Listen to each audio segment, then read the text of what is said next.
ناظرین السلام علیکم ورحمۃ اللہ وبرکاتہ۔ ناظرین، دارالعلوم دیوبند کی تاریخی عمارت دارالحدیث کے سامنے یعنی قدیم دارالحدیث کے سامنے واقع قدیم فوارہ سے بھی سبھی طلبہ عزیز کی گزرے یادیں وابستہ تھیں۔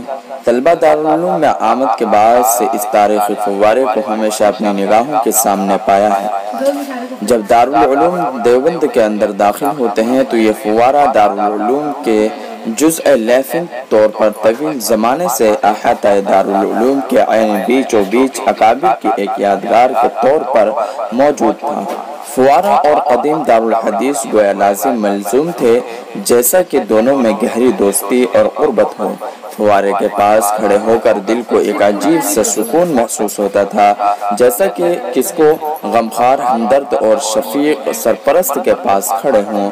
اب اس فوارے کے ہمیشہ کے انہدام کی وجہ سے دل کچھ افسردہ سا ہے۔ اس فوارے کی عدم موجودگی کی وجہ سے دارالحدیث کے سامنے کا نظارہ عجیب سا محسوس ہوگا، لیکن جس انار کے درخت تلے دارالعلوم دیوبند کا قیام عمل میں آیا، جب اس کو ہی کس مصلحت کے تحت باقی نہ رکھا گیا، تو دارالحدیث کے سامنے واقع اس قدیم و تاریخی فوارے کو اگر تعمیری مصلحت کے تحت منہدم کیا جا رہا ہے یا منہدم کرنے کی ضرورت محسوس ہو رہی ہے، تو پھر اس کو کیسے باقی رکھا جا سکتا ہے؟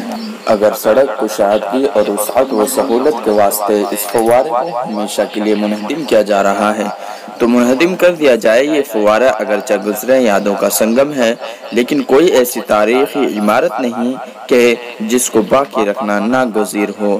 یہ فوارہ منہدم اور نظروں سے اوجھل ہو جانے کے بعد ایک یادگار کے طور پر تاریخ کے اوراق اور ہمارے دلوں میں ہمیشہ زندہ رہیں گے۔